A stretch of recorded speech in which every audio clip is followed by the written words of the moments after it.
Hello, magandang hapon sa inyo lahat. So, hit na hit pa rin yung balita tungkol kay Duterte, no? Pero I refuse na mag-comment. Kasi baka magkamali ako ng sinasabi ko. Pagdating sa politics kasi masyadong technical eh. Same yan ang religion, 'di ba? Nung una, nagsasalita-salita pa ako diyan sa religion na yan, pati di sa politics, pero komplikado siya men eh. Siguro kung meron man ako sariling pananaw tungkol doon, akin na lang muna siguro 'yun. 'Di ba? Ayoko kayong anuhin. Baka kasi mamaya mag-clash tayo ano. Okay lang kung magka-clash tayo dun sa mga bagay na halatang totoo na. Tapos ipipilit nyo pa ring peke, 'di ba? Or alam na natin peke na, ipipilit nyo pa rin totoo. Mga simpleng ganun lang. Pero pag politics kasi ano yan eh. Siyempre, kailangan may alam ka sa batas or alam mo yung mga datas, no? Hayaan nyo na muna na bahala na kung ano mangyari, di ba? Mag-enjoy tayo sa ibang bagay. However, meron ditong pinost sa akin. Sino ba yung si Sir Bray Marcelo. Okay itong sinend ni Sir Bray Marcelo eh. Pakinggan nga natin to. Ito ay tungkol sa drugs, no? Shoutout Sir Bray, maganda itong inano mo sa akin. Ano nga, pati kayo kung ano masasabi nyo dito. Play nga natin to mga men. Chief PNP na hindi dapat tinitignan ng isang drug user as masama, kundi biktima sila. Kasi meron ding economic side. Gusto mong mag-extend ng iyong working hours. Take a case in point, yung ating mga konduktor, yung mga driver na nahuhuli po na pag nag-positive sa drugs, ang reason nila kasi grabe yung biyahe, kailangan nilang manatiling gising. So ito lang po yung context. In fact, may mga nahuli tayo na ang reason nila is kaya sila nagda-drugs is para magising lang sila just to extend yung working hours. I think that was the context na sinabi ng ating Chief PNP na hindi dapat tinitignan ng isang drug user as masama, kundi biktima sila. Kasi meron ding economic side. Gusto mong mag-extend ng iyong working hours. Take a case in point, yung ating mga konduktor, yung mga driver na nahuhuli po na pag nag-positive sa drugs, ang reason nila kasi grabe yung biyahe, kailangan nilang manatiling gising. So ito lang po yung context. So, kasi pangit yung pagkaka-edit ng video eh. So, ang naiintindihan ko, sabi daw ni PNP Chief, di umano, dito sa video na to, wag daw nating tingnan na kriminal yung mga drug user. Kasi, kasi daw ginagawa lang nila. Parang gina-justify. Ginagawa kasi katulad ng mga conductor daw. Need nila ng, ano sabi? In fact, may mga nahuli tayo na ang reason nila is kaya sila nagda-drugs is para magising lang sila just to extend yung working hours. I think that was the context na sinabi ng ating Chief PNP. So parang gina-justify nila na hindi dapat sila tratuhing masama kasi nga nagda-drugs lang naman daw sila kasi gusto nilang magising ng mahaba. Parang sinasabi niya, ginawa lang naman yung drugs dahil kailangan. Pero ito may mga argument na minsan pabor ako na biktima lang ang drug user. For example, na ano siya nabuyo siya ng mga kabarkada niya 'Di ba? Kaya siya gumamit ng drugs. 'Di ba? For example, peer pressure, no? Yung mga kabataan, kadalasan kabataan lang yung pwede ko i-considera na biktima sa pagiging drug user kasi nga naman sa mga bata, sa mga kabataan, big deal kasi ang peer pressure. Yung alam mong hindi ka kabilang sa group pagka hindi ka gumamit. 'Di ba? Big deal kasi yun. Pero pag yung mga matatanda na, actually halos lahat na ngayon ayoko nang i-consider pati mga kabataan kasi yung knowledge tungkol sa drugs ay tinuturo na yan na masama talagang epekto niyan. 'Di ba? Dati noon, sige, medyo victim pa nga yung mga drug user. Ito pananaw ko po ito Pero gusto ko mapakinggan yung argument nyo din. Kasi sinasabi na dati yan na ang drugs ay talagang masama talaga ang dinudulot niyan. Alam na natin lahat niyan. Bakit gagawin mo pa? Lalo na kung konduktor ka. Lalo na kung driver ka. 'Di ba? Ang iniisip mo lang para magising ka, hindi mo iniisip yung safety ng pagmamaneho mo. Mukhang baliko yata yung ni PNP chief. 'Di ba? Gumamit ka ng isang ipinagbabawal, na 'yon, kasalanan na 'yon. Pinagbawalan ka namin Mas naiintindihan ko pa nga ito ha. Mas naiintindihan ko pa, let's say halimbawa kung talagang konsiderasyon, mag-utak teleserye man ako, mas maiintindihan ko pa yung nagnakaw ng pagkain Kesa wala ka nang pera, kukuha ka pa ng drugs. 'Di ba? Kasi yung drugs, 'di ba may mga ganyan, yung mga nakatira sa mga slums. Wala nang pera, inuuna pang droga. No, kung mamimili ako ng lesser evil, hindi ko naman sinasabing mabuti yung pagnanakaw, no? Pero kung meron man akong pagbibigyan na lesser evil, yung magnakaw ng pagkain, okay na yun. Lesser evil na sa akin yun. Pero yung ilulusot mo yung mga drug user, matagal na yung programa na yan. Dumaan na tayo kay Duterte na maraming pinatay dyan. Ibig sabihin talaga masama talagang gumamit ng drugs. Tapos gagamit ka pa rin.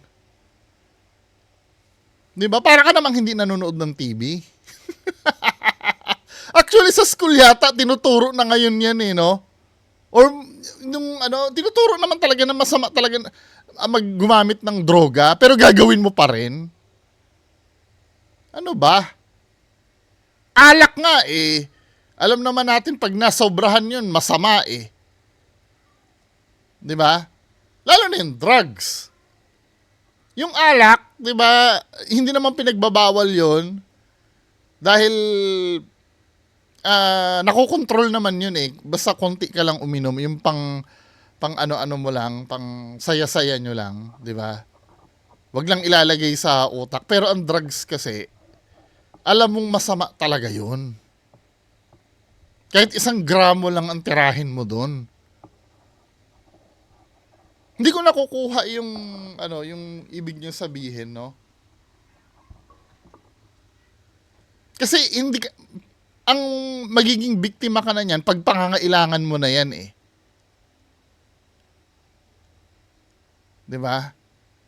Pero hindi pa rin Nung time na inattempt mo yan, kahit punong-puno ka na ng knowledge na ang pagdadrugs ay masama, kung para sa akin, crime na yon. I don't know kung anong batas yun, yung tungkol sa mga user. May kasi yung possession ng drugs alone, na yun Krimen na yun, di ba?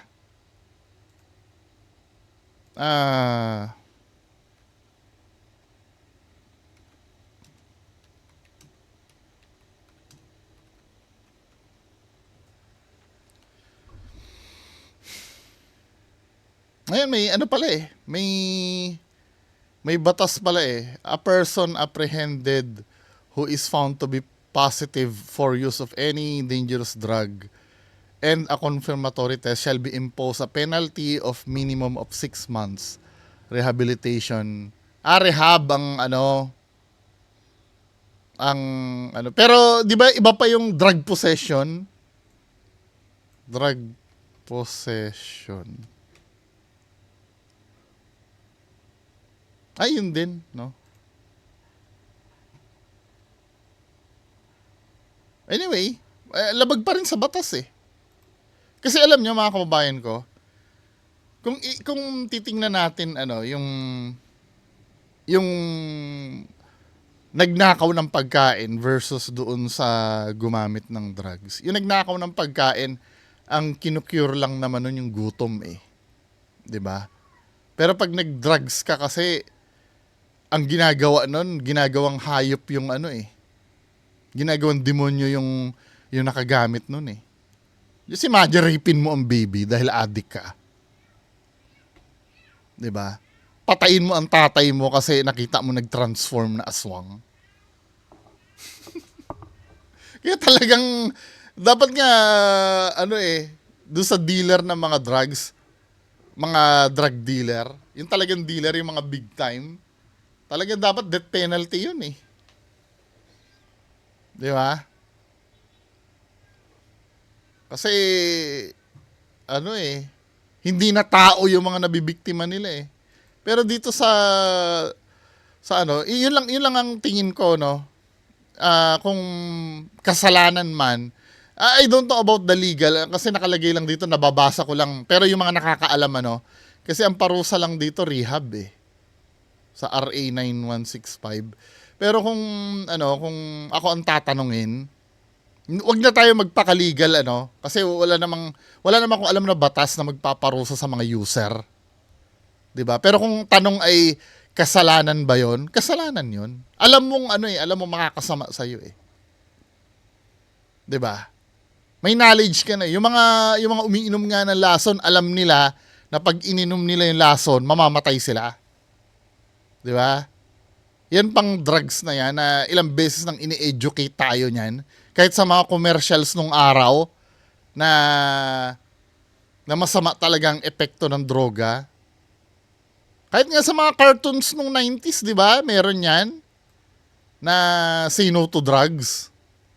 Kasi alam natin na masama, tapos gagawin mo pa. Tapos ang example pa nila yung conductor tsaka dahil kailangan daw magising ng mahabang oras. Parang ginastify pa. Anyway, bahala kayo diyan. Yung opinion niyan baka tama din naman 'yon. Pero sa akin, yun lang yung point of view ko. Ayoko munang sa case na to, ayoko mangontra kasi baka may mas maganda kayong argumento laban sa akin. 'Di ba? Pero for me, alam na nating masama 'yan eh. Ba't mo kailangan iintindihin 'yan? Masama talaga mag-drugs. Okay lang sana kung naglasing eh. 'Di ba? Pag naglasing ka kasi tulog ka lang noon sa kalye. Or pwede ka makipag-amok pero madali kang i-neutralize kasi susuray-suray ka. Pero pag addict ka, I don't know kung tama yung sinasabi ko. Paki-correct na lang po ako ha. Pero sa akin talaga, ang paggamit mismo ng drugs ay kasalanan na. Alam mo nang mali yun eh. 'Di ba? Gagawin mo pa. Anyway, next video tayo, no? Ito nagba-viral to. Maraming nagme-message sa akin para sa deeper reaction video tungkol dito. Ito yung yung bride na ito yung bride na ng gayuma daw. Doon sa part na gayuma, hindi ako doon eh. Hindi ako sold out doon eh. Mga kaubayan eh. Ito yung istorya dito. Ito siya sabi niya dito, lalaki na dapat ikakasal, hindi natuloy dahil sinabuyan ng asin. Feeling ko gimmick na lang yung sinabuyan ng asin part eh. At pag nga nakorte, hindi naman yun eh. Hindi naman ikukonsidera ng korte yung gayuma eh. 'Di ba? Sabi dito, lalaki na dapat ikasal, hindi natuloy dahil sinabuyan ng asin. Tumindig ang balahibo ko, hahaha. Yung groom, nilumay daw ng bride. Pero nawala ang bisa ng lumay matapos siyang sabuyan ng asin habang nasa kasal nila kanina. Nagulat ang groom sa mga nangyari. Mabuti na lang at hindi natuloy ang kasal kasi hindi dumating ang judge. Buti na lang din kasi kung natuloy yon, daming babayaran, coordinator, lahat ng suppliers, hotel, pagkain, dekorasyon, DJ, 360 booth, photo booth, at iba pa. Halos 500,000 ang total na gagastusin. Literal na dilulu at scammer yung babae. Grabe ang obsession niya sa groom. Pogi kasi. Akala ko sa pelikula lang nangyayari to, pero totoo pala. Kawawa naman yung groom. Nilagyan siya ng asin para matauhan. Yung bride daw ay isang notorious scammer. taga Dumanlas, Buhangin daw siya o taga Santo Niño, Buhangin. Hindi sigurado kasi pabago-bago raw ang sinasabi niya. Natulfo na rin daw siya dati. Magaling siyang magsalita.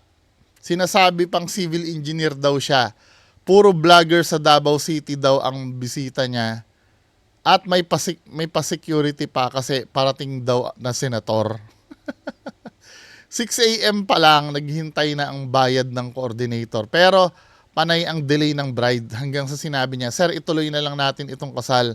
Mababayaran ito ngayong araw tungkol sa groom."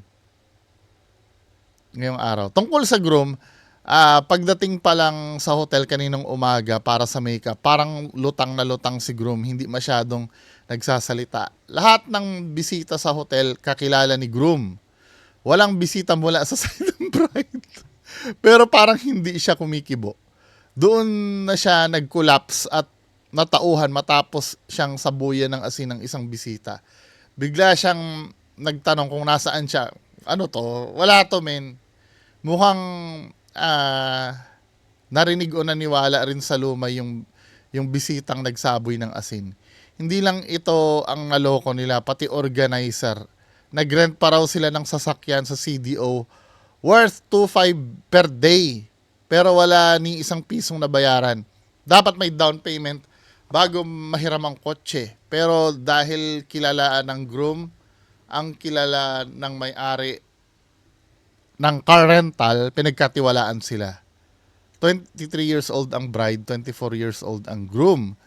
Iba-iba raw ang itsura ng bride sa bawat litrato niya. Ang pangalan ng bride ay November Justin. Hindi, naniniwala ba kayo dun sa, hindi ako naniniwala dun sa, sa gayuma. Parang ganyan din yung dahilan sa mga nabubudol eh. Yung sinasabi na hypnotize daw sila. Kahit si Ben Tulfo, sinasabi niya, palusot na lang daw yun eh, pag nabiktima ka eh. Ako, aminado din naman ako, naniniwala ako na biktima itong groom. Pero hindi yung sinasabi na nagayuma. Maaring magaling lang talagang magsalita ito. Ganyan din yung nangyari, di ba sinabi ko before, ganyan din yung nangyari kay FLM nun eh. Yung nadala niya si Ma'am Mayo Murakami. Nakita niyo yung asawa ni FLM? Na si Mayo Murakami. Napaniwala niya na siya ay Marcos. 'Di ba? Tapos sinabi, yung sa invitation ng kasal nila, invited daw si Imelda. Ninang daw si Imelda dun eh. 'Di ba? Then nakita ng mga celebrity na bisita na, "Oy, dadating si Imelda, talagang okay to." Ayon dun sa invitation, nagpuntahan yung mga celebrity dun. Magaling si FLM. Na parang gano'n, hindi gayuma. Gayuma ba 'yon? Ito, papakita ko sa inyo ha. Ah.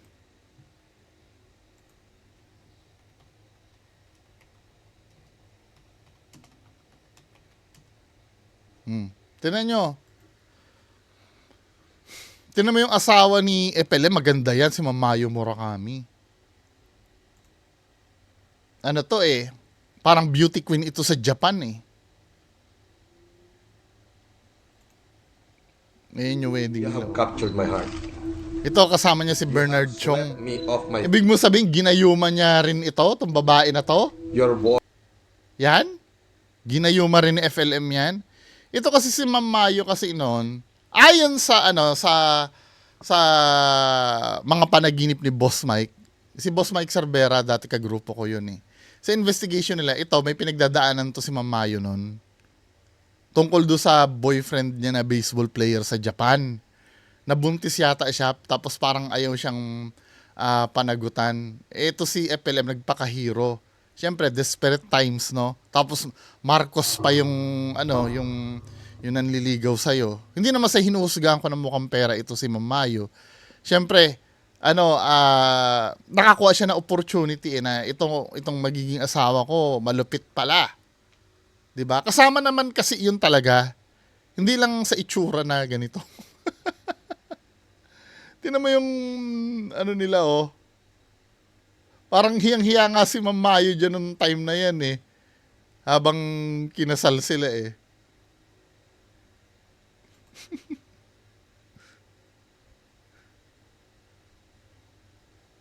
Ayan o, yung time na nag-kiss sila. Nakaganyan si Ma'am Mayu. Yan, nagayuma ba yan? Hindi nagayuma yan. Ayan o, may mga bigating bisita dyan kasi nga, nakalagay doon sa invitation, darating doon si Imelda, pero wala dyan si Imelda.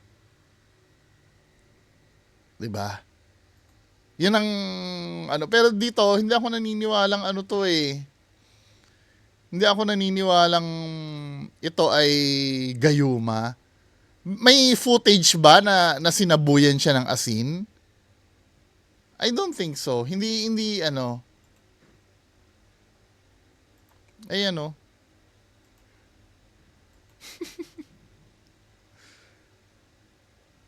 Feeling ko na ano na nabudol din si Groom. Ito yung timeline eh, pinasa sa akin ni Sir Bry Marcelo.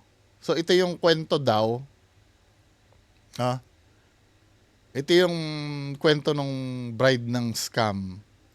September daw sila nagkakilala ni Groom and may nangyari daw sa kanila and nabuntis siya. Yung issue nga na buntis, parang ano na lang yun eh. Parang sinabi niya na lang yun para talagang ipakasal siya eh, no? Sa dating app daw sila nagkakilala.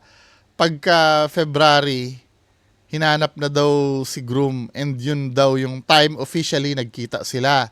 Sa lahat daw ng mga transactions nila sa mga suppliers, si bride lang yung laging nakakausap. Walang say si Groom and every time gusto magsalita ni Groom, pinipigilan ni bride yung parang hinahawakan bigla ang braso para di makakontinue sa pagsasalita. And si bride na ang tutuloy kung ano man yung gustong sabihin ni Groom. March 8, nag-inquire si bride sa isang wedding coordinator for a wedding na gaganapin sa March 10. Wow, 2 days lang ang preparation. Parang minamadali, ano? Pamangking daw si bride ni Bongo. Kapatid daw ni Bongo ang papa niya na NBI director sa Davao.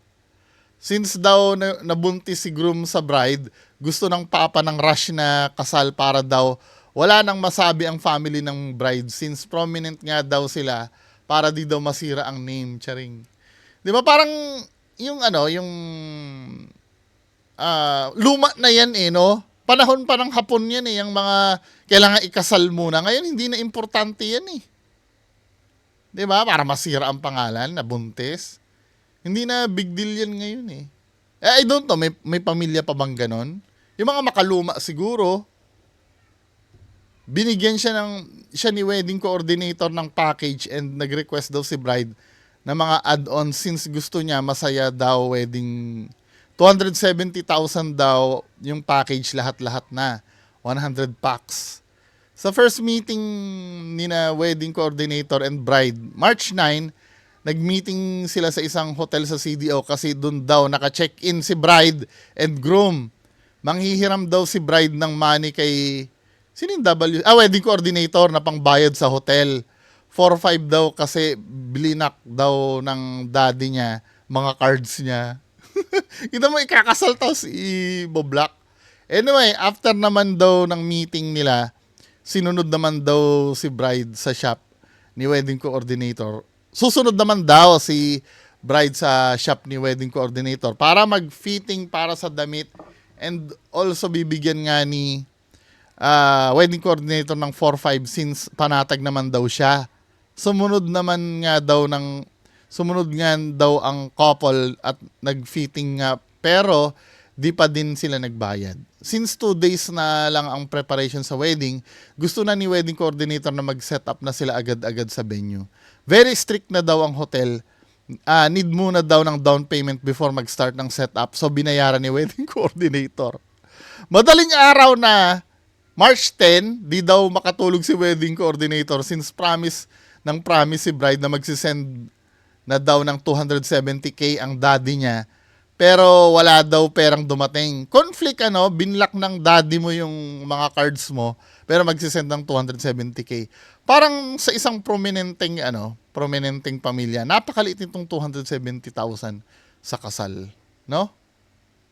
Kahit si FLM, kahit budol yung kasal, according sa source, million daw ang ginastos nun eh. Yung kay FLM, yung nakita nyo kanina. Courtesy of Nag-last warning siya kay bride na until March 10, 6 a.m. lang daw. And if walang papasok na money, tatawagan ni wedding coordinator ang mga ibang supplier na hindi na matuloy ang wedding. For some reason, laging namumove hanggang sa nag-beg daw si bride na papuntahin na lang daw lahat ng supplier. Promise niya daw na babayaran niya after that day. 8 a.m. dumating ang mga suppliers, nag-makeup na, pictorial, ready na ang venue, tapos na sa decoration. Antay daw sila ng antay lagi na move. 3 p.m. originally ang ceremony. Pero, ceremony dapat, pero na move ng 4, 5 hanggang sa na-realize nila na wala talagang mangyayaring kasal. Wala pala nangyayaring kasal. During that time, si bride nagpatawag daw ng security kasi nga darating daw ang known politician and gusto daw nila na safe ang place.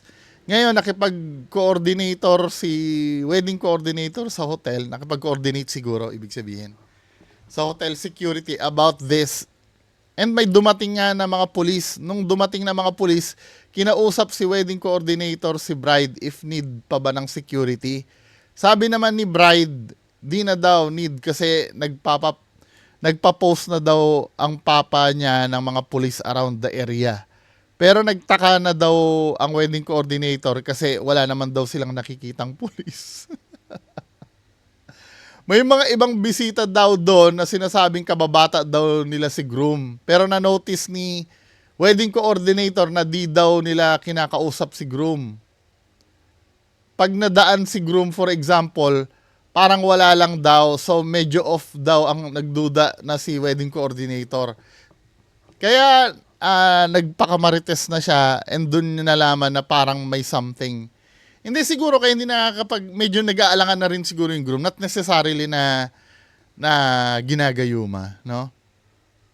8 a.m. pa lang daw, sinabuyan na si groom ng asin. After niyang masabuyan, bigla daw siyang nanghina and iba na daw ang galaw niya after. Magaling daw talaga chumika si girl. Normal na daw and talagang mapapaniwala ka daw niya. Englishera daw. Diction pack na pack. Civil engineer. Kakasuhan nila si bride obviously para parang masasama si groom kasi nakapirma din siya sa lahat ng contracts but up to the groom niya kung paano niya i-defend ang sarili niya na biktima din lang siya. Hindi kasama siya dyan. Diba? Kung may pirma siya doon. Kasi parang minanipula siya ng babae. So ito, dito sa Wanted sa radyo kay Sir Rafi Tulfo. Nagsalita daw yung yung bride . Pakinggan nga natin mga men. Kasi plastic kayo. Pupunta kayo doon sa magpapainom siya, iinumin niya yung ino-offer nila sa iyo. Pagkatapos, pagtalikod niya, may masasabi kayo. Huwag na lang. Dr. Ay, ito ba yun? Ayong agi. Gayang dalawa. Lang humking. Forward lang natin ha. Dr. Rafi. Ayo sa tuan. At yung online to. Yung sa po, no, na magbigay ng kanyang panig si si November. si November po. Si bride. Opo. Yung bride po. Sige. So ito mag-explain yung yung bride. Na po natin siya Why not? makausap. Sa ngalan ng patas na pamamahayag. Yes po. Why not? Sige. Isa lang mo na. Nasa na si Madam? Ma'am November. excuse me. Justin Gay Jodines. Ayan. Mahabang pangalan niya. Maganda pa man din. November. Opo. Hello, ma'am. Ma'am November. Hello, ma'am. Ma'am November. Kuha ka ng pangunta. Baka may ako gayumahin ito. Asin. Pahinga asin. Ma'am November, magandang hapon po. Ma'am November. Magandang hapon Okay. po. Nay, Good nay. afternoon, Senator. Salamat po at kayo po ay tumawag sa amin para magbigay ng inyong panig. Magayuma. Ano po yung panig nyo, Madam? Regarding doon sa utang sa wedding coordinator at saka sa ibang issue, Senator, wala po akong ididana doon. May pagkakautang po talaga ako sa kanila kasi naman po may service din sila na binigay po. Kaya po nung nag-compromise agreement kami kasi babayaran ko within this week, nabayaran ko na yan siya. Pero And then, Pero itutuloy pa rin po yung kasong estapa. Just in case na nagbayad ka, then i-atras lang yung estapa na kaso. Madali lang ma-atras yun. So tuloy pa rin yung Opo. kaso. Para kung ikaw ay hindi tumupad, tuloy. Parang ang plano niya, no, babayaran, paasahin na naman na babayaran para hindi ituloy yung kaso. Hanggang sa makulong ka, sisiguraduhin ko. Sige, so inaamin mo na may kasalanan ka, kaya may compromise agreement na babayaran mo. Ang tanong lang po, bakit niyo po nagawa kasi yun? At bakit po kayo nag-name drop? Ni-name drop niyo po yung isang kasamahan kong senador. Ni-name drop niyo po yung direktor ng NBI na hindi naman pala totoo na kamag-anak mo, kakilala mo, man lang. Bakit po? opo. Tatlong kasalanan ko po talaga yan, Senador. Wala po akong i-defend or i-reason sa ganyan. Kasi kasalanan ko po talaga. Kasalanan mo talaga. Okay. Opo. So gusto mo mag-apologize doon sa mga wedding coordinator? Ayan, nakikinig, nasa linya sila Arvil at saka Vanessa. Sige. Yes, actually, kinausap ko na po si Sir Arvil kahapon, yung oras na nagtanong kami, humingi po ako ng pasensya, and sinabi ko na lang na, humingi ako ng pasensya sa buong wedding coordinator na involved sa nangyari po. Kailan po yung pangako niyo mababayaran? Sabi niyo, babayaran niyo this week, next week? Within this week po, sa settle na po yung account, sir. Pero nagbigay sila ng, may compromise. Okay. Sandali, kuha natin yung reaction. Si Sir Arvil. Okay, inamin niya lahat ng kasalanan niya at nagsusorry siya at within this week daw, mababayaran kayo. Anong reaction niyo po? So far, sir, kagabi, dahil nga doon sa compromise agreement, nasabi ko sa kanya, hindi na ako galit sa kanya. Tapos, lang po, sir, isettle lang po dapat yung mga bayarin na nakalagay sa sa compromise agreement, and then okay na po ako. Ayun, okay na raw. Basta't itupad mo lang daw po, Ma'am November, yung pangako niyo po, Ma'am. Ma'am November. Pero, ang po ngayon, sir, kung paano kung Sumablay. makapagbayad, tapos makapaghasik na naman sa ibang lugar. Yun lang po yung problema. Kaya nga po, sir, whether yung pangako niya na magbabayad na siya this week, Okay. ay tinatanggap. Kaya lang, yung pangako na yun, yung pa-delay-delay na yan, baka mamaya kasi, tatakas lang yan eh. Di ba? Parang ganyan yung kay Excel, di ba? Sabi niya, aayusin daw, ay biglang, tumakas na. Tanggap nyo o hindi, para sa akin, dapat ituloy pa rin yung kasong estapa. Para kung nakapagbayad na siya, then nasa inyo na yun kung gusto nyo i-atras. Yun, gano'n na lang. Pwede nyo na-atras, madali na yun. Sige. In behalf na lang din po sa mga sir, sa mga naargabyado niya before sa grupo ko, mas mabuti rin po na ituloy na rin po. Nasa inyo po yun. At saka doon sa mga iba pang tao na naloko niya, pwede niyo po sabihin, kumontak sa amin para Naku, tulungan namin yari ka. kaso. Diba? Oh. Yes po. Okay. Yes, sir. Magiging, hindi naman, ang syndicated dapat marami kayo, yung nanloko, hindi yung biktima. Tama? Hindi pala syndicated ito. Ma'am November. Large scale siguro pwede. Sinabi Kaya lang, magkano ba ang large scale stapa? Tingnan nga natin. Large scale estafa. Magkano ba yun?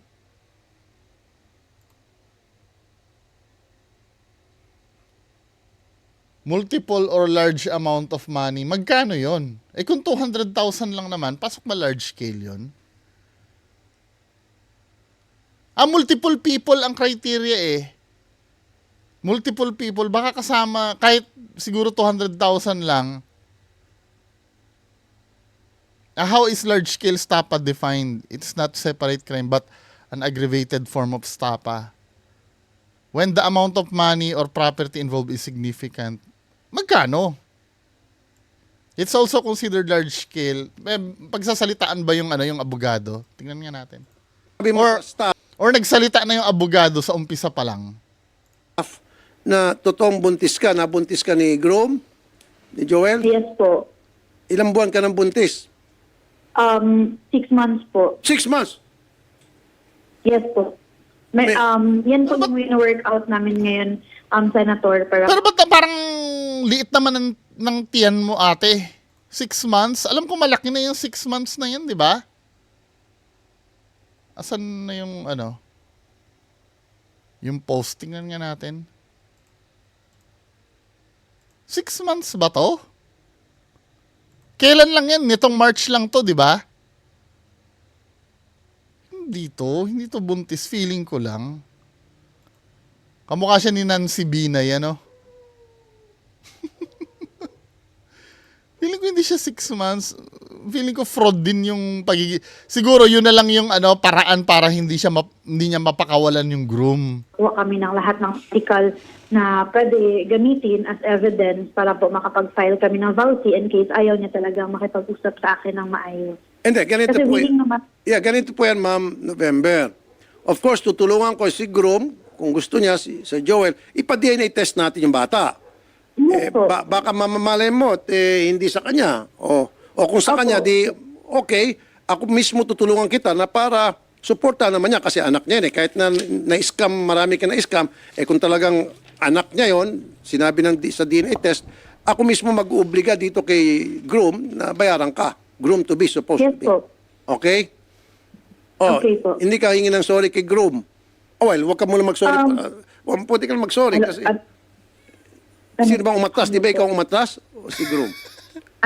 Ano po, medyo mahina po yung... May hindi ko mga dapat nagsasabi, kayo raw po ay nanggagayuma. Pero ako hindi naniniwala. Ikaw, tingin mo. Hindi naman po yun totoo. At never, ito po, Senator, never ko siya tinakot. Never ko siya sinabihan na kailangan niya akong pakasalan. Where in fact, Niloko mo lang. Iniscam mo lang. siya yung nag-offer sa akin na magpakasal, ganito. Kaya kaya may galit sa puso ko sa kanya kasi despite Senator, siya kasi yung humingi ng kasal. Siya po yung humingi ng kasal. Never siyang pinilit. Walang namilit sa kanya kahit pa yung paggamit ng mga pangalan ng mga prominenteng tao. Never po na ginamit yun as panakot sa kanya. Walang ganyang nangyari. Yan po yung gusto kong i-clear, Senator. Okay. So walang Wala pananakot. po. Walang pananakot Opo. na naganap. Wala So, po kusang loob naganap. lang siya nag-aya. Pero matapos mo sabihin na buntis ka, kaya inaya ka niya magpakasal. Ito po kasi yung nangyari. Hindi sa lingid sa kaalaman ng lahat na nag-meet kami September kasi trending na masyado viral na. Nag-meet kami September, may nangyari sa amin. Tapos, ako, parang, okay, hindi ako buntis kasi may PCOS ako. So, yung menstruation ko, hindi siya normal na ganito kalakas. Pero may 2 days lang na parang ang hinta lang na pero sa akin, normal na yun siya sa akin kasi nga may PCOS ako. So never akong nag-doubt na possible buntis ako. Not until January. Kasi iba na talaga, nagsusuka na ako, ganito lahat. Kasi ayaw kong maulit yung pagkakamali ko before na kahit hindi ako sure, itiklaim ko na buntis ako. Sandali. Ma'am Vanessa, bakit kanina pa tumatawa ka? Parang ayaw maniwala, Ma'am Vanessa. Hindi po. Na-overwhelm po ako sa mga sinasabi niya, sir. Ganon. So parang hindi ka panipaniwala. Kaya yan yung overwhelmed ka doon sa mga sinasabi niya. Oh, okay. Siguro po. Ma'am November, ingat-ingat na po kayo. Itigil nyo na po yung mga ginagawa nyong ganong klaseng style. Kasi balang araw, may dumating yung araw na yon, may kalalagyan ka, pwede ka makulong, ma'am. Apo. Okay? Pero ma'am, yung tao daw, yung si groom daw, minsan, bigla ron parang nung sinabuyan ng asin, tapos, hay, nahimasmasan na parang sinabi, sorry ma'am, exact word, hay, ba't ko pinatulan to? Narinig mo ba yun? Narinig ko lang based sa mga online, mga nagsuspread. Pero kasi for me lang, Senator, natatawa lang din ako every time sinasabi na ginagayuma ko siya and all. So, Okay. Pero ako ma'am, hindi ako naniniwala sa gayuma, hindi ako naniniwala. Ako din. never ko siya. At Siguro may manipulation na nangyari. Diba? pinangakuan ko siya. It was like a conversation between me and him. Sabi ko sa kanya, na if ever na dumating na yung mga pera, may pera na tayo, magbe-business kami. Baka yun. Sabi ko, Okay, dumating pera. Sandali. Saan magagaling yung mga perang darating? Kasi meron ako, hindi na siya kalakihan, pero nagko-contract ako, nagsasubcon lang ng pakonte-konte. Ako nung nagbibigay ng mga tao na magtatrabaho, mga labor, ganyan, and material. Ano po yung sinasubcon nyo? Construction po, yung mga small lang na renovate na. So gusto mo makipag-partner sa kanya sa construction. So ngayon, Oh, engineer nga itong ano no? Engineer itong groom eh. Okay. pag nag-click na yung construction, maghati-hati kayo ni Grom. Hindi po. Parang gagamitin niya ngayon itong groom.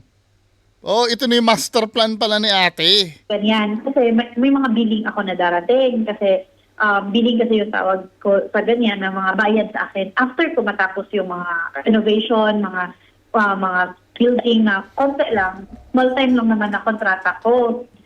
Okay, so sa palagay niyo po, dahil doon sa business, mismong si Grom na nag-volunteer magpakasal, parang nasilaw doon sa construction business mo. Hindi naman po. Yan kasi yung kiniklaim ng mga tao, even mga friends niya na sinilaw ko daw, na pinangakuan ko daw yung groom, na magbe-business, na bibigyan ko siya ng business once ikakasal kami. Pero, Senator, wala pong katotohanan lahat ng yan. Kahit pa magharap kami, hindi po yan totoo. Yung usapan lang namin is, di ba, ang trabaho niya po is, parang pabiyahe-biyahe siya ng different city, different na mga lugar. Kasi parang yan yung line of work niya sa sales. Oh. So, Senator, parang parang couple na nag-uusap na if ever na makuha ko na, mag-business tayo para ang rason lang din is ayaw niya daw na iiwan ako, na ako lang mag-isa, na gusto niya magkasama kami at Kawawa naman. mag-improve. Parang yung lalaki pa yung patay na patay sa kanya, no? Yan yung galing sa kanya, Senator. Kaya umasa ako na totoo yung lahat, yung pinaramdam. Naks! Di, para siya pa ngayon yung biktima. Di ba? Ang umaasa patuloy siya. Lahat. Medyo rin si ate, magaling din talaga siyang gumawa talaga ng istorya. 'Di ba? Ganyan na con artist eh. Talent kasi naman talagang pagiging con artist. Nung nabasa ko lahat ng yun na nag-fail na hindi ko pa nabigay sa kanya, including yung dapat magpapabank finance ako ng sasakyan para may personal kami na sasakyan, na hindi nabigay, ginamit niya yung word na gayuma at pinangakuan ko daw siya. So, bumalik sa akin lahat.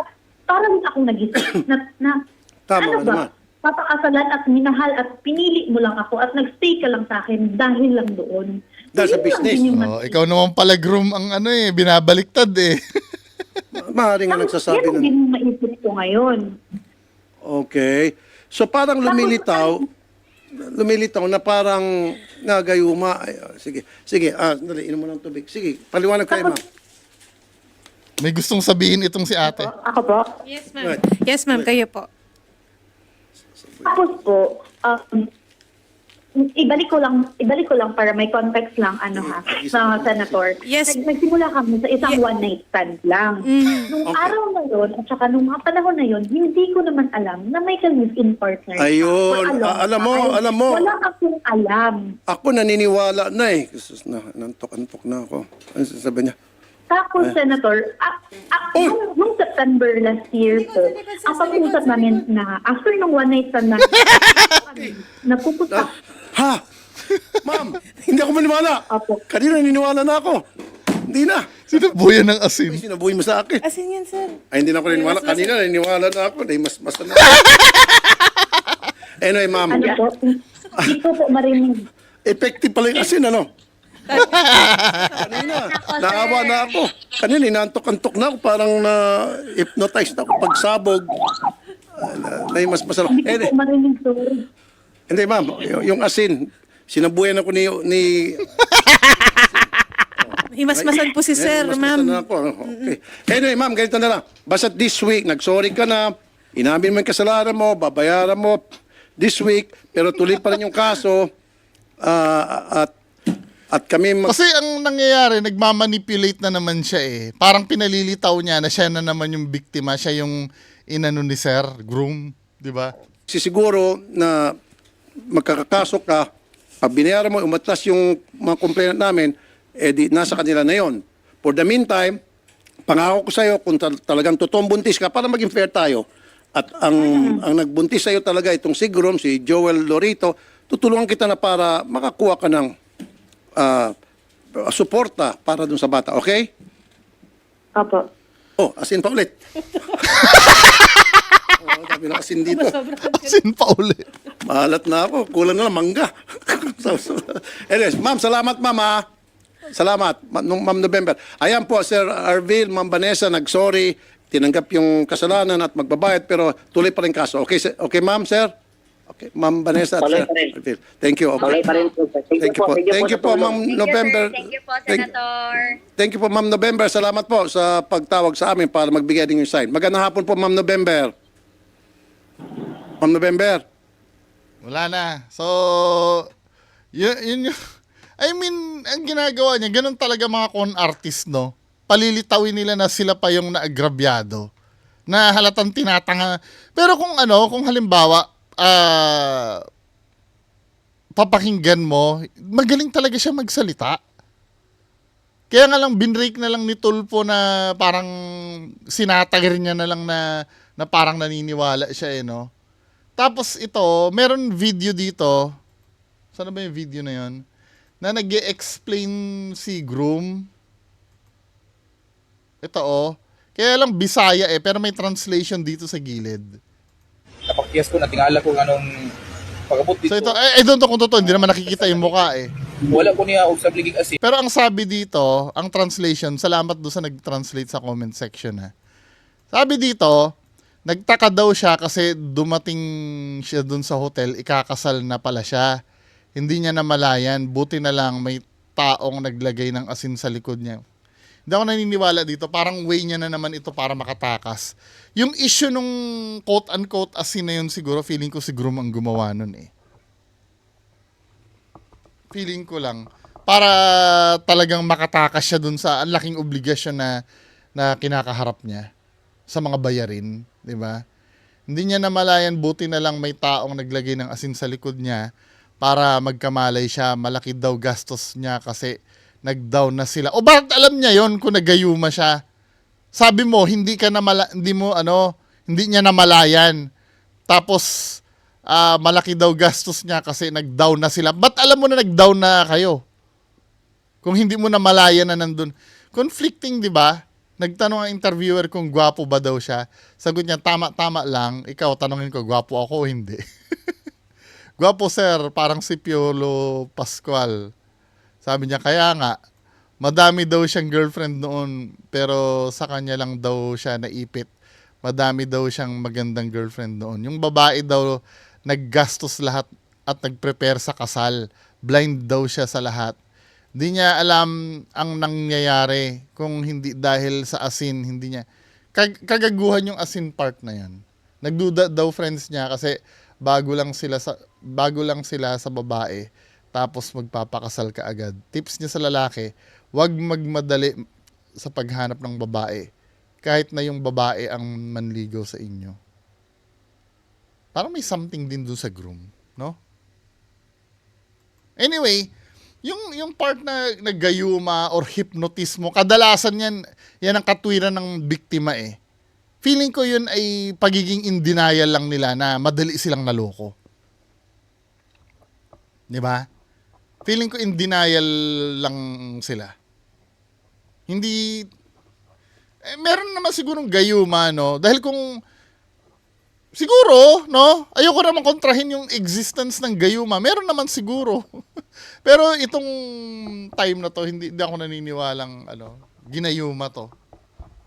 Maaring mukhang the way siya magsalita dito Yan the way siya magsalita do sa interviewer parang kung totoo man to ha. Parang medyo ano rin siya medyo hindi rin tama ang pag-iisip Parang uto-uto din siya 'Di ba? Anyway, mga kababayan ko, ano masasabi nyo dito sa isyong to? Ito lang pinag-usapan natin dahil maraming nag-request, maraming nagsasabi. Sobrang creepy. Yan lang po. Magandang hapon sa inyo lahat. Bye-bye.